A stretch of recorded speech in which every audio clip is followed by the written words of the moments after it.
Kesian kau Persona. AGH ni tak silap tahun 2007. Sebenarnya kan, dah tahun 2007 ni memang, yalah, sedangkan kita pun makin lama, makin berusia pun dah tak sihat. Jadi, aku tahu kau pun dah tak sihat sekarang ni. Tapi, jangan give up lah. Jangan give up. Sebab apa? Engkau pun boleh bertukar sebenarnya. Engkau boleh bertukar ke Persona yang baru. Kan yang ada limit 4,000 lebih tu. Tapi, engkau kena jaga jugalah kesihatan kau. Sebab aku tengok engkau ni dah tak sihat sebenarnya.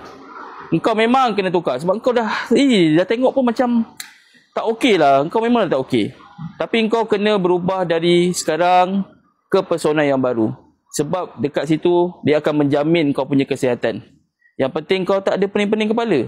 Engkau nak maintain pun mudah. Sebab engkau dah jadi kereta baru. Lagi senang nak maintain. Lagi senang nak jaga. Dan kau ada waranti 5 tahun lagi. Tapi apa pun Persona, engkau memang kena bertukar ke Persona baru. Itu je yang aku nak cakap